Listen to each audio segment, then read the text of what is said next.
Bismillahirrahmanirrahim. Dan kita akan membahas 3 perkara dalam sholat. 3 perkara ini wajib diketahui. Kalau tidak, maka ibu tidak akan bisa untuk menyempurnakan sholat sesempurna mungkin. Mana yang harus ditempel dan mana yang harus disempurnakan. Ma'asyiral muslimat yang dimuliakan Allah Subhanahu wa taala.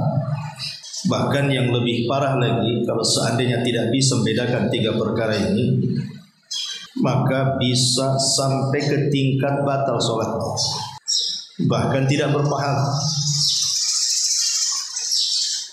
Apa saja 3 perkara itu? Pertama, bicara tentang rukun sholat.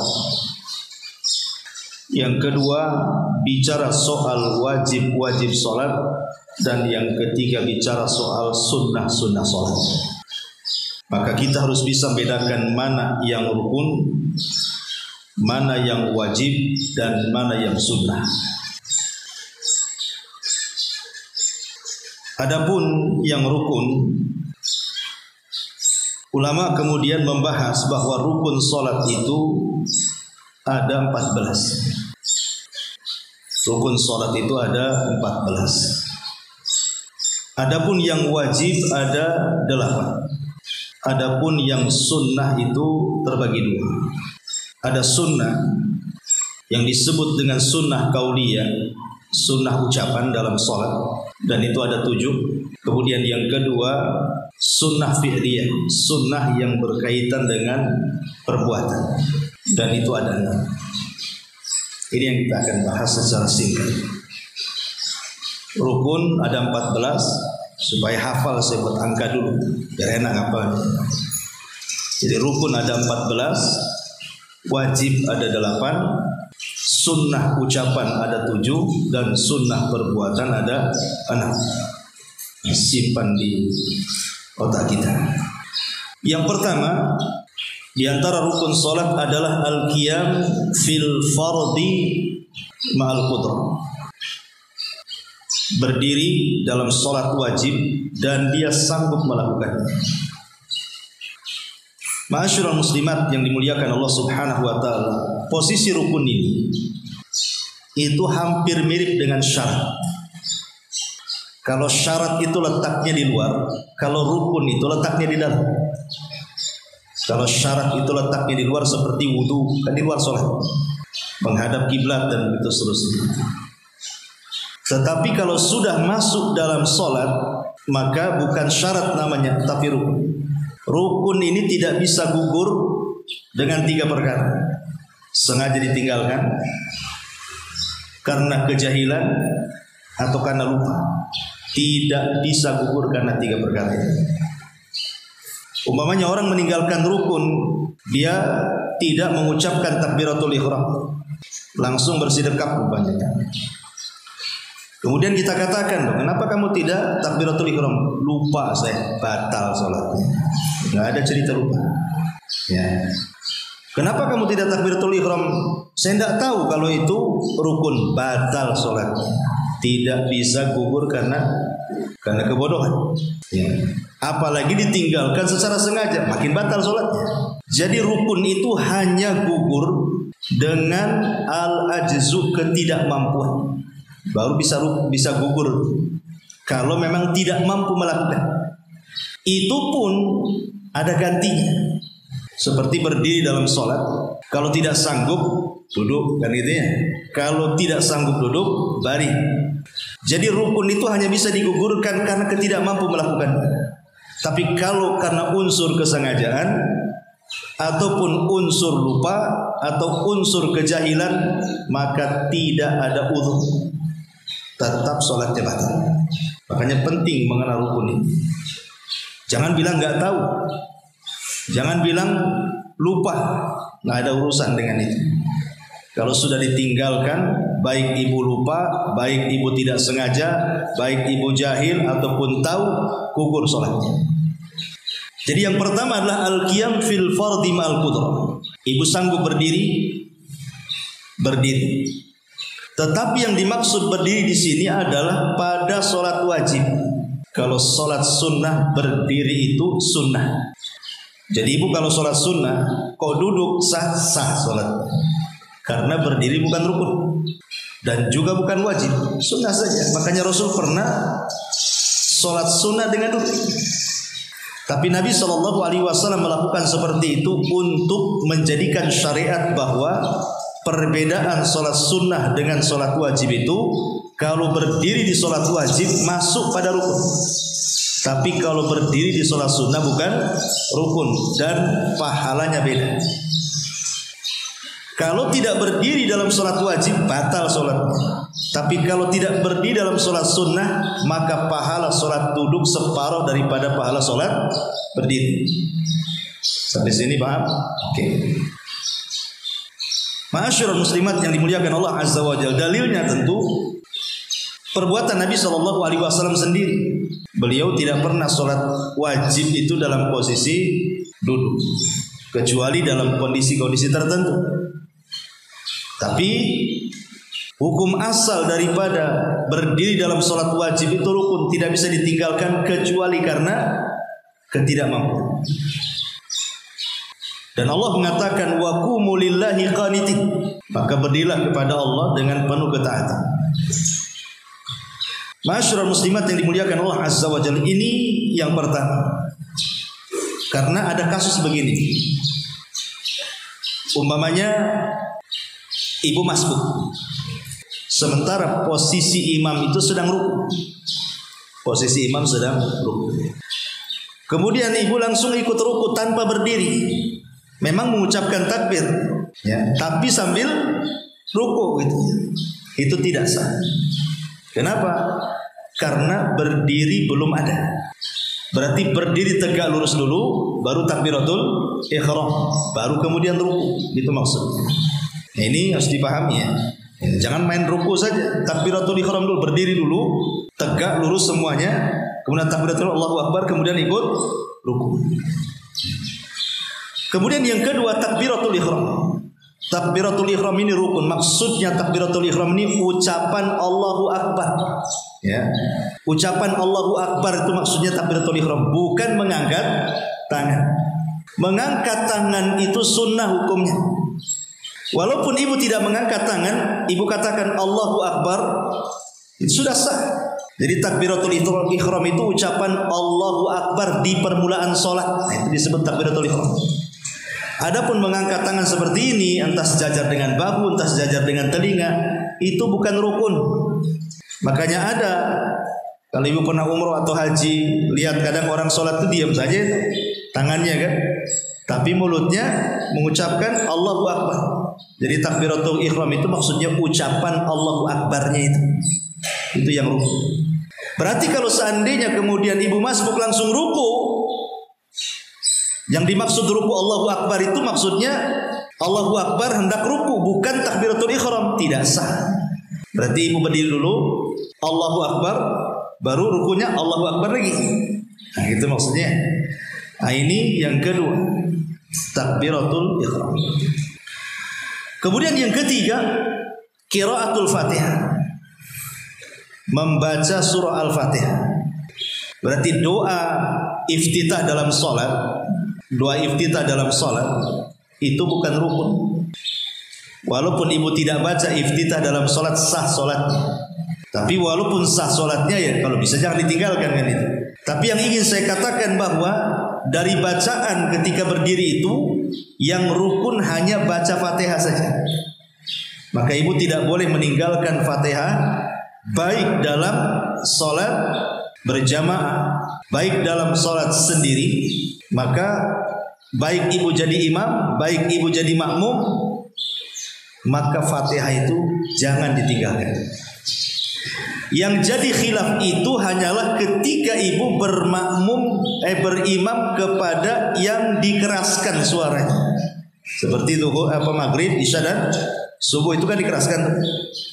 Kalau imamnya dikeraskan, ini yang jadi khilaf ulama. Apakah makmum baca Fatihah ataukah cukup Fatihah makmum diserahkan kepada imam? Nah, ini jadi khilaf. Dan mazhab Syafi'i mengatakan tetap baca Fatihah. Dalam mazhab Syafi'i tetap baca Fatihah. Sehingga dalam kondisi apapun, jadi imam, jadi makmum, sholat sendiri, sholat jamaah, sholat di masjid, sholat di rumah gitu ya, Fatihah ini tidak bisa ditinggalkan. Walaupun ada yang berpendapat kalau sholat di belakang imam yang dikeraskan, maka cukup bacaan Fatihahnya diwakilkan ke imam. Berarti kita dengerin saja, itu maksudnya. Tapi ini sekali lagi ranah khilaf, saya tidak mungkin jelasin bagaimana khilafnya dulu. Kita karena pembahasannya banyak. Kemudian yang ketiga, ruku. Yang ketiga, ruku ini rukun, jangan ditinggalkan. Karena ruku ini bagian daripada rukun, tolong maka perbaiki rukunya. Jangan salah-salah. Kan ini rukun masalahnya. Karena ada orang yang ruku itu asal-asalan. Kadang-kadang telapak tangannya terlalu ke bawah, di betis pula dia letakkan sehingga membungkuk sekali begini ya. Atau telapak tangannya diletakkan di paha, akhirnya jadinya begini. Haruslah telapak tangan itu letakkan di lutut, makanya nanti begini rukunya. Ya, supaya lurus. Yang kalau diletakkan di sesuatu di sini tidak akan jatuh. Karena ruku itu rukun, maka perhatikan dengan betul-betul. Karena rukun ini fatal kalau sampai masalah. Bisa batal sholat, jangan itu. Ini yang keempat. Yang kelima, bangkit daripada ruku. Bangkit daripada ruku ini harus betul-betul i'tidal. Karena kita lihat banyak orang yang tergesa-gesa sholatnya, ya, cepat sekali sholatnya. Itu kadang-kadang habis ruku belum tegak betul-betul berdiri, itu sudah langsung sujud. Ini tidak sah sholatnya. Kenapa? Karena bangkit dari ruku i'tidal itu harus lurus semuanya. Udah lurus baru sujud gitu maksudnya. Karena ini masuk rukun sholat. Jangan belum tegak sudah ikut sujud. Hati-hati, nanti nggak sempurna rukunnya. Ini yang kelima. Yang keenam, as-sujudu ala al-a'dha'is sab'ati. Sujud di atas anggota sujud yang 7. Anggota sujud yang 7 ini harus mengenai bumi. Kalau tidak sah sujudnya. Ingat, anggota sujud ini ada 7. Harus betul-betul tertancap di bumi. Kalau satu saja kemudian dari anggota sujud itu tidak tertancap di bumi, tidak sah sholat. Maksudnya apa? 7 anggota sujud itu. Pertama, 2 tangan. Ini sudah 2. Yang kedua, 2 lutut. Itu sudah 4. Kemudian yang ketiga, ujung-ujung kaki. Itu sudah 6 berarti kan. Jadi ujung kaki, 2 lutut, 2 tangan sudah 6. Yang ketujuhnya adalah dahi. Yang jadi khilaf adalah hidung. Apakah hidung ini masuk bagian daripada dahi? Dan bagaimana kalau seandainya hidung ini tidak nempel di bumi? Ini jadi perselisihan ulama. Ada yang mengatakan tidak sah sholatnya karena hidung bagian daripada dahi. Ada yang mengatakan sah sholatnya. Wallahu alam, saya cenderung kepada sah sholatnya. Intinya adalah yang harus ke bumi itu dahi. Ini yang harus diperhatikan, dahi. Karena saya nggak pernah melihat hidungnya saja nempel, dahinya tak nempel. Gimana caranya itu? Mungkin mancung kali itu. Tapi yang penting itu dahinya saja. Dahi. Ya, kalau syukur-syukur hidungnya nancap kan lebih mantap lagi. Berarti keluar dari khilaf ulama. Ya, karena bagaimanapun hidung dengan dahi ini kalau bisa nempel di bumi. Tetapi di sini kata para ulama, bagaimana kalau seandainya ibu umpamanya sujud, sudah benar sujudnya, telapak kaki sudah nempel di bumi, lutut sudah nempel di bumi, tangan sudah nempel di bumi, kemudian dahi dan hidung sudah nempel di bumi, dan ibu sudah membaca Subhana Rabbiyal A'la. Tiba-tiba mungkin ibu ini umpamanya ini kaki gatal lah di sini, akhirnya kaki satunya garuk, otomatis kan tidak tertancap lagi kan ke atas kan. Nah, atau entah ada masalah apa tiba-tiba naik saja kakinya. Sah nggak wudunya? Ulama mengatakan sah.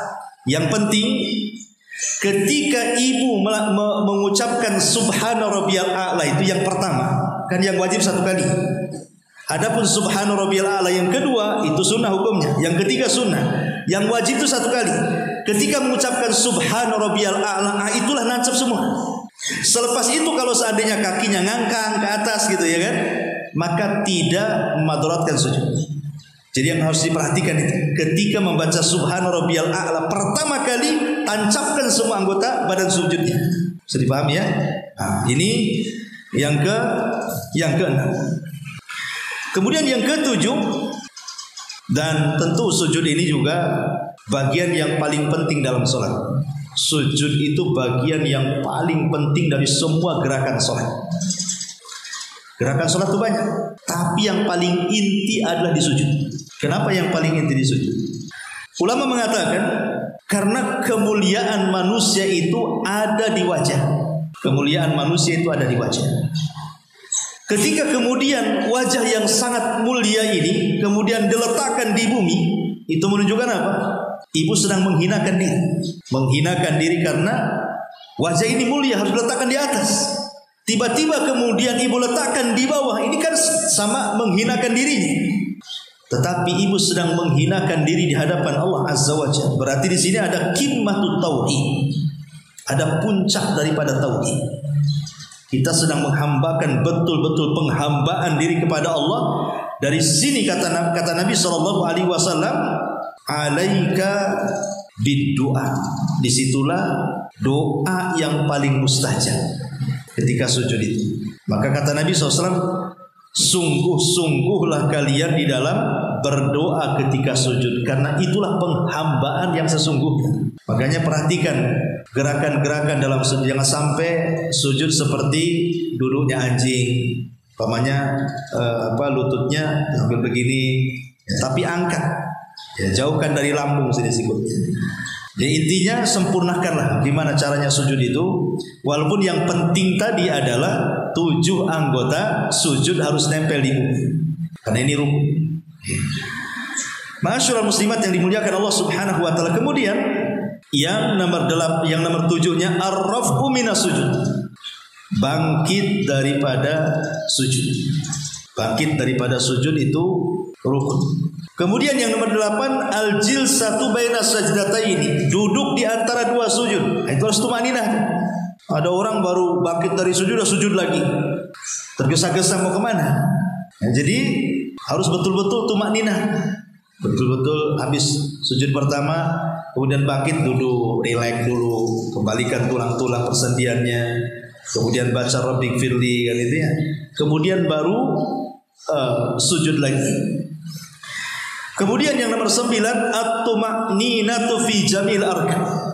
Tumakninah dalam semua rukun. Rukun-rukun yang disebutkan tadi harus tumakninah. Khusus di 14 tempat ini, Bu, tolong jangan tergesa-gesa. Khusus di 14 tempat yang kita sebutkan ini, yang termasuk rukun sholat, ini harus ada tumakninah. Karena di zaman Nabi SAW ada orang disuruh sholat berkali-kali sama Nabi. Dia sudah sholat, tapi oleh Rasulullah sholat lagi, kemudian sholat. Kata Rasul sholat lagi, sampai 3 kali dia. Kemudian dia mengatakan, ya Rasulullah, aku tidak bisa yang lebih baik daripada ini. Kemudian Rasul SAW memberikan alasan kenapa Rasul menyuruh mengulang sampai 3 kali sholat. Karena orang ini ketika ruku dan sujud tidak tumakninah. Makanya suruh diulang-ulang. Karena tumakninah itu rukun masalahnya. Makanya oleh Rasul, sholli fa innaka lam tusolli, salatlah karena engkau belum salat, katanya. Karena Rasul melihat ketika ruku dan sujudnya asal-asalan. Maka tumakninah dalam salat itu adalah bagian daripada rukun salat. Dari sini ada faedah bahwa jangan tergesa-gesa dalam salat. Dan tergesa-gesa dalam sholat itu ada di 3 gambar. Ada 3 macam ya. Orang tergesa-gesa sehingga tidak tumakninah dalam sholat itu ada 3 gambar. Yang pertama, ada mutumakninati fi adai arkanis salati. Tidak ada tumakninah pada semua gerakan yang dikategorikan rukun. Ruku cepat-cepat, sujud cepat-cepat, berdiri cepat-cepat, belum i'tidal sudah sujud. Rukunya main ruku saja, enggak diperhatikan lurus enggaknya, itu terlalu tergesa-gesa. Maka yang seperti ini bahaya, bisa menjadikan sholatnya batal kalau dia tergesa-gesa dalam gerakan-gerakan rukun. Ya, bisa batal sholatnya. Ruku belum becus, udah langsung bangkit. Kemudian sujud belum tujuh anggota badannya belum ke bumi, ngangkang pula ke atas kakinya, batal sholatnya. Ini yang pertama. Yang kedua, tergesa-gesa dalam bacaan. Dolin, kapan ini kok langsung dolinnya saja yang bunyi? Ya, orang baca Fatihah pelan-pelan lah orang baca Fatihah ya. Oh, di satu nafas pula kan. Sampai saya lihat YouTube yang 7 menit sholat rakaat tuh. Ya, saya perhatiin tuh. Kok bisa dia baca Fatihah sekenceng itu? Pokoknya saya perhatiin itu kayak nggak beres baca Fatihahnya. Cemana coba dia? Kok tergesa-gesa baca Fatihah itu kemana gitu ya? Berarti orang ini memang sedang mentarget selesai rakaat sebenarnya, bukan cari pahala di situ. Jadi ini juga fatal juga. Jangan sampai kemudian tergesa-gesa dalam bacaan terutama Fatihah sehingga tidak jelas. Yang tidak tergesa-gesa baca Fatihah saja, tapi dia salah mengucapkan sampai merubah makna, itu bisa batal sholatnya. Contoh namanya ihdina jadi ahdina. Ahdina siratal mustaqim. Ini masalah karena ihdina dengan ahdina itu beda makna. Kalau ihdina ya betul minta petunjuk, kalau ahdina minta hadiah. Beda tuh. Jadi dari sini tergesa-gesa pun mencakup dalam bacaan, tartil dalam bacaan itu, jangan tergesa-gesa ya. Ini gambaran yang kedua. Jadi tergesa-gesa dalam bacaan. Kemudian juga gambaran yang ketiga, tergesa-gesa ketika sholat jamaah. Imam belum ruku, ibu pula sudah ruku. Imam belum i'tidal, ibu pula sudah i'tidal. Ini yang jadi imam, ibu atau imam sih sebenarnya ya. Ini balap-balapan dengan imam. Nah, ini kan masalah ya. Jadi 3 perkara ini diperhatikan. Jangan tergesa-gesa dalam setiap gerakan yang merupakan rukun sholat. 1.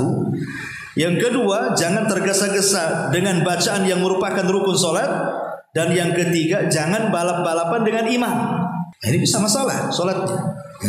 Ini yang ke-9, tumaninah dalam sholat.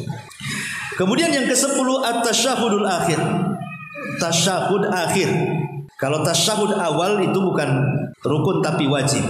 Kalau tasyahud akhir ini rukun. Kalau ditinggalkan batal sholatnya. Tapi kalau tasyahud awal ditinggalkan, dan ditinggalkannya bukan karena sengaja, tapi karena lupa, maka tidak batal sholatnya, tapi ibu ganti dengan sujud sahwi. Kan ibu selalu kadang-kadang kan, tadi belum tasyahud awal, sudah bangkit aja. Mungkin ibu mikirin utang, jadi lupa gitu ya. Aduh, apalagi debt collector ada pula di depan itu kan, makin lupa lagi kan. Pas sudah rakaat terakhir mau tasyahud akhir loh, saya tadi belum tasyahud awal, tidak masalah, lanjutkan saja tasyahud akhirnya, kemudian lakukan sujud sahwi sebelum salam, selesai. Karena meninggalkan wajib itu tidak membatalkan sholat kecuali dengan sengaja. Kalau lupa tidak. Walaupun sekali lagi ada khilaf antara mazhab Hambali dengan jumhur ulama. Kalau jumhur ulama tidak ada yang namanya wajib sholat, yang ada rukun dan sunnah. Gitu ya. Tapi kalau dalam mazhab Hambali yang sekarang kita kaji ini ada rukun, ada wajib, ada sunnah. Kalau jumhur ulama tidak. Jumhur ulama itu cuma ya yang satu rukun, yang lainnya semua sunnah. Kecuali orang yang meninggalkan tasyahud awal, maka dia sujud sahwi ini sepakat semuanya. Kenapa? Karena ada perbuatan Nabi. Adapun kewajiban sholat yang lainnya kalau ditinggalkan, tidak ada riwayat Rasul sujud sahwi. Jadi sujud sahwi itu hanya ketika meninggalkan kewajiban yang namanya tasyahud awal saja. Baik, ya.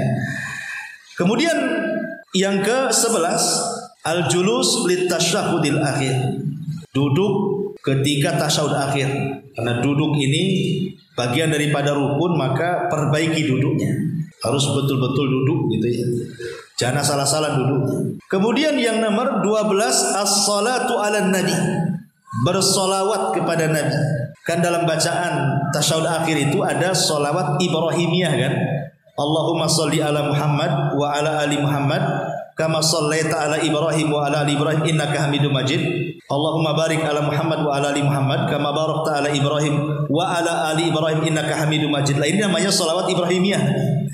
Lah solawat Ibrahimiyah di tasyahud akhir itu rukun. Karena bacaan tasyahud awal dengan tasyahud akhir beda. Ada yang membedakan.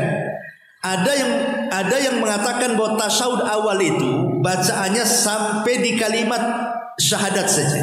Jadi dari at-tahiyat kemudian sampai di kalimat syahadat, asyhadu alla ilaha illallah wa asyhadu anna muhammadar rasulullah, kemudian bangkit. Ini tasyahud awalnya. Ada juga yang berpendapat dihabiskan sama bacaan tasyahud awal dengan tasyahud akhir. Tapi kan ada khilaf di sini. Ya. Tetapi kalau tasyahud akhir ini sepakat bahwa sholawat harus dibaca dan itu bagian daripada rukun. Kalau tasyahud awal itu kan bagi yang mengatakan bacaannya sampai dua kalimat syahadat berarti kan tidak sempat sholawat dia kan, langsung bangkit. Ya. Karena sholawat itu dibaca setelah syahadat. Kan tahiyat, syahadat, sholawat kan gitu. Ya, urutannya baca tasawuf itu kan tahiyat dulu, at-tahiyatu lillah. Nah, kemudian di tengah-tengah syahadat, asyhadu alla ilaha illallah wa asyhadu anna muhammadar rasulullah. Kemudian yang ketiga baru Allahumma sholli ala Muhammad. Tahiyat, syahadat, sholawat. Maksudnya ya. Lah, sebagian ulama mengatakan bahwa tasawuf awal itu hanya sampai syahadat saja, tidak baca sholawat. Dia langsung bangkit. Walaupun ada yang berpendapat baca sholawat juga. Artinya kan ada yang baca, ada yang enggak kan gitu. Tapi kalau tasawuf akhir harus dibaca. Karena itu rukun. Itu rukun, kalau sampai ditinggalkan sholawat pada tasawuf akhir batal sholatnya. Harus dibaca.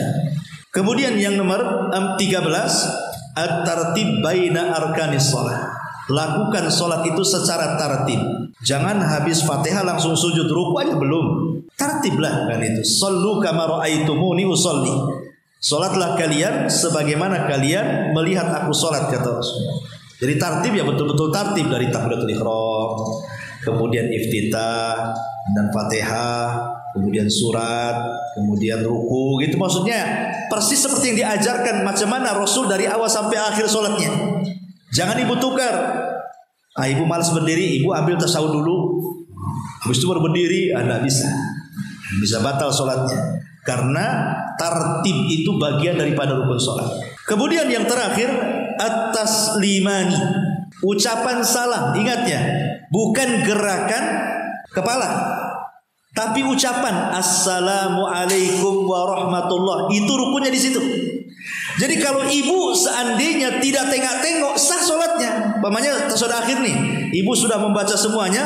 Ketika ibu mengucapkan salam, assalamualaikum warahmatullah, ibu nggak begini, gini saja, sah sholatnya, sah.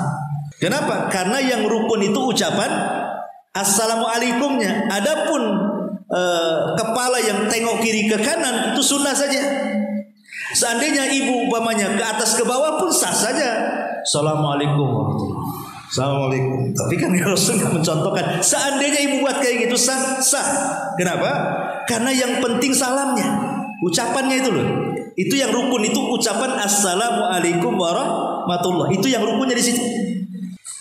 Jadi seandainya umpamanya ibu cuman ke kanan saja, assalamualaikum warahmatullahi, assalamualaikum warahmatullahi, enggak begini, sah. Ya, karena yang rukun itu saya ulang-ulang, ucapan salam itu yang rukun. Sampai di sini paham ya? Ini 14 ini disebut rukun sholat. Saya ulangi ya. Yang pertama berdiri. Ada yang menambah niat, tapi niatnya jadi khilaf ulama. Ada yang mengatakan syarat memberikan rukun, makanya saya tidak jelaskan. Ya, pertama berdiri. Yang kedua takbiratul ihram. Yang ketiga baca Fatihah. Yang keempat ruku. Yang kelima bangkit daripada ruku. Kemudian yang keenam sujud di atas 7 anggota sujud. 2 kaki, 2 lutut, 2 tangan, kemudian dahi dan hidung. Ya. Kemudian bangkit daripada sujud. Kemudian duduk di antara 2 sujud. Kemudian yang nomor 9 tumakninah dalam semua rukun. Kemudian yang nomor 10 tasyahud akhir. Yang nomor 11 duduk di tasyahud akhir. Kemudian yang 12 sholawat kepada Nabi. Yang 13 dilakukan secara tertib antara rukun-rukun sholat. Dan yang terakhir 14 ucapan 2 kali salam, assalamualaikum warahmatullah, assalamualaikum warahmatullah. Ini disebut rukun tolong. 14 ini perhatikan betul-betul.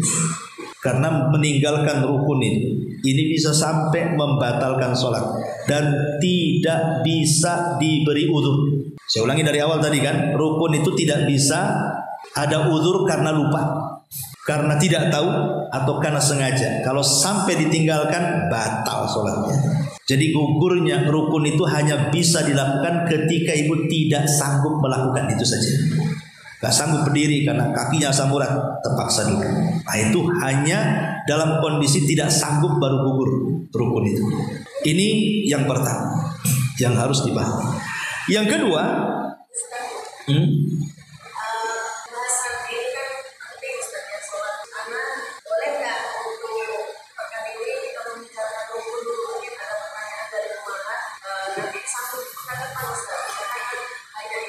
oh gitu, boleh. Tak, maksud saya itu kan saya kasih gambaran secara singkat dulu. Nanti kalau mau didalami ya kita dalami dulu. Hari ini saya mau kasih gambaran dulu secara singkat, inilah rukun, inilah wajib, inilah sunnah. Nanti pekan depan baru kita dalami. Ya, bisa gitu. Oke, lanjut. Nah, sekarang masuk wajib sholat. Wajib sholat ada berapa tadi? 8. Ya, ada yang mengatakan 9. Wajib sholat itu yang pertama, semua takbir selain takbiratul ihram. Ibu kalau bangkit kemudian merendah dalam sholat kan mesti ada takbirnya tuh. Mau ruku ada takbirnya, bangkit dari ruku ada takbirnya, turun ke sujud ada takbirnya, bangkit dari sujud ada takbirnya. Lah takbir itu, maksud takbir di sini ucapan Allahu Akbar ya, bukan cerita gerakan ya. Maksud takbir di sini ucapan Allahu Akbar, Allahu Akbar, Allahu Akbar. Itu maksudnya takbir di sini. Jadi semua takbir dalam sholat selain takbir yang pertama. Kalau takbir pertama disebut takbiratul ihram, itu masuk pada rukun, tadi sudah saya jelaskan ya. Berarti selain takbiratul ihram yang pertama, semua takbir dalam sholat itu hukumnya wajib. Hukumnya wajib. Bukan ngangkat tangan, sekali lagi ya. Bukan ngangkat tangan. Ngangkat tangan itu sunnah hukumnya. Ucapan Allahu Akbar, Allahu Akbar, Allahu Akbar. Kemudian yang kedua, ucapan yang kedua yang termasuk wajib sholat adalah ucapan Subhana Rabbiyal Azim fi ruku. Kalau rukunya rukun, tapi kalau bacaannya wajib. Ya. Subhana Rabbiyal Azim, Subhana Rabbiyal Azim.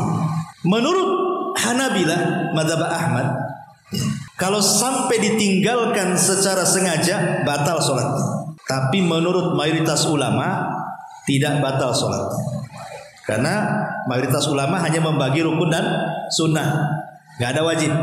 Tapi kalau dalam mazhab Hambali terbagi 3, ada rukun, ada wajib, ada sunnah. Dan kita sedang mempelajari mazhab Hambali di sini.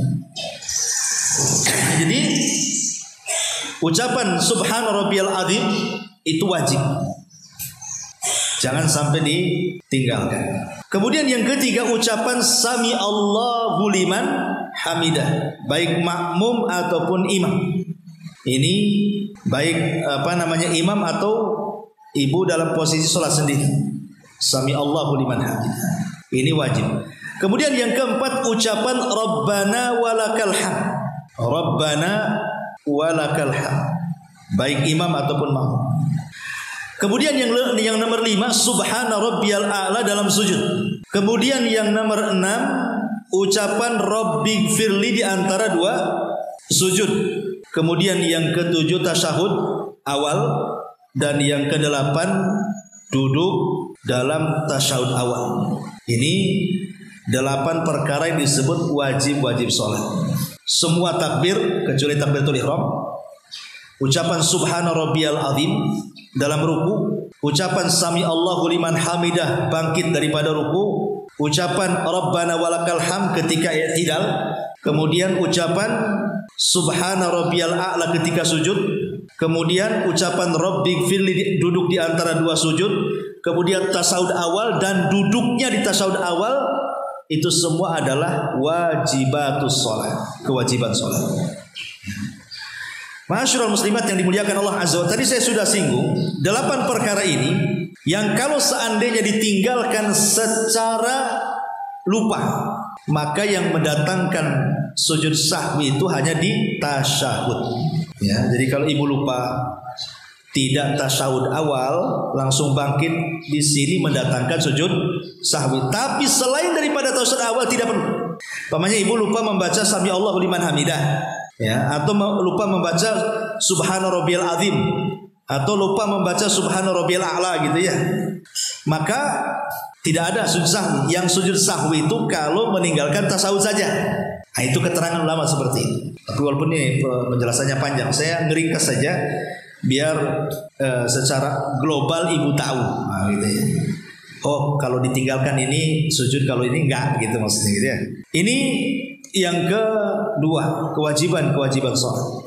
Dan yang terakhir bicara sunnah. Sunnah ini penting juga, walaupun memang tidak memadaratkan sholat sampai ke tingkat batal, ataukah kurang mengurangi kesempurnaan sholat, tetapi menjalankan sunnah ini adalah bisa menyempurnakan sesempurna mungkin dalam sholat kita, baik dalam khusyuan ataupun pahala. Dan itu saya bagi menjadi dua ya. Ada sunnah qauliyah, sunnah ucapan, dan itu ada 7. Satu, bacaan iftitah dengan berbagai macam bentuk iftitahnya. Karena iftitah sholat kan banyak ya. Kemudian yang kedua, bacaan ta'awudz, a'udzubillahi minasyaitonirrajim, sebelum membaca Fatihah, atau a'udzubillahi minasyaitonirrajim. Kemudian ucapan basmalah, bismillahirrahmanirrahim. Kemudian yang keempat, itu tuh 3 ya.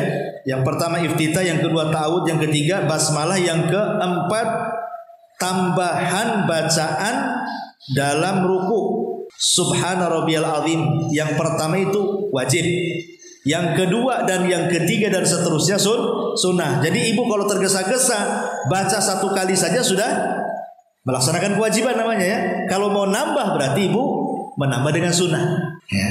Kemudian yang ke-5, menambah bacaan dalam Rabbi firli, duduk di antara 2 sujud. 1 kali saja itu yang wajib. Kalau ibu mau nambah Rabbi firli, boleh. Atau dengan bacaan yang lain lah kan. Kan bacaan-bacaan kan banyak tuh yang diajarkan. Tapi ini yang paling singkat, kalimat Rabbi firli paling singkat. Yang 1 wajib, kalau nambah sunnah. Gitu ya. Kemudian juga yang ke-6, Rabbana walakal hamd. Setelah ruku, Rabbana walakal hamd dibaca setelah ibu sami Allahu liman hamidah. Dan di situ kita baca Rabbana walakal hamd. Kalau ibu mau menambah berkali-kali Rabbana walakal hamd, Rabbana walakal hamd, Rabbana walakal hamd, itu sunnah hukum. Ya. Kemudian juga yang nomor 7, mazada alal fatihati minal qiraah, bacaan surat setelah Fatihah. Kalau ibu baca Fatihah di rakaat pertama, kedua, ketiga enggak baca surat, sah salatnya, enggak apa-apa. Pamannya ibu sholat subuh tadi di rumah, ibu udah hafal surat Fatihah saja dua-duanya. Rakaat pertama Fatihah tidak ada surat, rakaat kedua Fatihah tidak ada surat, sah. Tapi ingat bu, jangan ditukar. Ibu kalau meninggalkan Fatihah walaupun 1 Quran ibu baca nggak sah sholatnya. Pamannya ibu baca bab Al-Baqarah, Al-Imran, An-Nisa sampai qul a'udzu birabbin nas, tapi tak baca Fatihah, nggak sah sholatnya. Tapi kalau ibu baca Fatihah, semua surat gak dibaca, sah sholatnya. Itulah bedanya ya. Fatihah ini menentukan tuh, karena dia rukun masalahnya. Kalau baca Quran itu sunnah-sunnah saja ya. Ini yang disebut dengan sunnah qauliyah. Lah di sana ada sunnah fi'liyah, sunnah perbuatan, seperti mengangkat kedua tangan saat takbiratul ihram. Seandainya ibu diam saja, Allahu Akbar, sah karena ibu sudah mendatangkan rukun ucapan Allahu Akbar. Ngangkat tangan itu sunnah, tapi rukun sunnah jangan ditinggalkan ya. Kemudian yang kedua, meletakkan kedua tangan di sini, wad'ul yadainil yumna 'alal yusra asna al-qiyam qabla ruku wa ba'da. Meletakkan tangan kanan di atas tangan kiri dalam posisi berdiri sebelum ruku atau setelahnya. Sebelum ruku atau setelahnya. Kemudian yang nomor 3, an-nadharu ila maudhi sujud. Ibu ketika berdiri sholat ke tempat sujud pandangannya, itu sunnah saja. Karena boleh juga kita memandang ke atas, ke lurus gitu ya. Allahu Akbar. Boleh. Atau Allahu Akbar ke bawah. Nengok tempat sujud. Menengok tempat sujud itu bukan rukun, bukan wajib, itu sunnah saja. Seandainya ibu menatap ke depan begitu tidak ada masalah. Bahkan Abu Hanifah kalau tidak salah justru ditatapkan ke depan, bukan ke tempat sujud. Alasannya apa? Fa aina ma tuwallu fa thamma wajhullah. Kemanapun kau arahkan di situ ada wajah Allah. Nah, tetapi pendapat yang kuat tetap dalam posisi berdiri sebaiknya arahkan pandangan ke sujud. Tapi ini hukumnya sunnah saja. Makanya ketika seseorang kemudian sholat, ya, kemudian seseorang itu sekali-kali nengok, sah sholatnya, cuman khusyuknya dicuri setan. Makanya kenapa Rasul mengatakan yang seperti itu ikhtilasu syaitan, kehusuannya sedang dicuri setan. Lagi sholat nengok ke atas, sah-sah, ya, cuman khusyuknya sedang dicuri gitu ya sama setan. Karena menengok ke tempat sujud itu bukan rukun, bukan wajib, sunnah saja. Nah ini yang harus dipahami ya. Kemudian yang nomor 4, muba'adatul yadaini anil batni wal jambi asnai sujud. Ibu ketika sujud menjauhkan sikut dari lambung. Ini kan lambung nih, ini sikut kan, dijauhkan. Nah, kan dijauhkan ya. Ini sunnah, menjauhkan sikut ini ke lambung ini sunnah. Seandainya ibu sujudnya begini kayak duduknya anjing, sah-sah saja. Yang penting 7 anggota sujud itu jangan sampai tidak nancap di bumi, gitu ya. Karena itu yang penting rukunnya itu. 2 telapak kaki, 2 lutut, 2 tangan, dahi dan hidung nancap. Kalau seandainya nggak diangkat ini begini, sah-sah. Karena itu bukan rukun. Yang rukun tuh telapak tangannya ini nempel di bumi. Nah, kecuali kalau gini, ininya di sini, telapak tangannya gini pula. Ya enggak sah kan, itu berarti telapak tangannya nggak sampai di bumi, gitu ya. Nah itu namanya. Tapi Rasul melarang, tidak boleh sujud seperti duduknya anjing ya. Walaupun sah, tapi Rasul melarang, tidak boleh menyerupai binatang ketika sholat. Kemudian termasuk juga al-iftirash. Ketika ibu umpamanya disebutkan wahwal julus nasiban al-qadam al-yumna wajailan asabi'ahu lil qiblati muftarisan ar-rijlil yusra jalisan 'alaiha wa yusannu fi jami'il jalasati salati illa fi tasyahhudil akhir min salati tazidu ala rak'ataini. Jadi iftirash itu ya duduk seperti tasyahud awal gitu. Seandainya di tasyahud awal Bu, kan ada yang melabuhkan pantat, ada yang kemudian pantatnya ditaruh di atas tumit, kan itu ya. Ini seandainya ibu melabuhkan ke bumi pun nggak ada masalah sholatnya, ya. Ataupun meletakkan di atas tumit, ini karena hukumnya sunnah saja, gitu maksudnya. Nah ini juga bagian daripada sunnah-sunnah fi'liyah yang disebutkan. Termasuk juga tawarruk juga sama. Tawarruk iftirash itu antara melabuhkan dan meletakkan di atas tumit itu namanya diistilahkan dengan iftirash dan at-tawarruk. Inilah 6 perkara yang termasuk sunnah fi'liyah. Kalau ibu perhatikan rukun, wajib, sunnah, insya Allah Bu, sempurna sholat kita. Ya, apalagi ibu paham, oh ini saya di posisi rukun nih, jangan main-main. Ya, harus betul-betul. Ketika ruku, ketika sujud, oh ini saya di posisi wajib, nah, ini saya di posisi sunnah, sehingga bisa mana yang membatalkan, mana yang ditempel, mana yang tidak harus ditempel. Nah itulah diantara 3 perkara yang wajib diketahui seorang yang hendak sholat. Ini secara global saja. Nanti kedepannya insya Allah kita rinci satu-satu. Wallahu a'lam.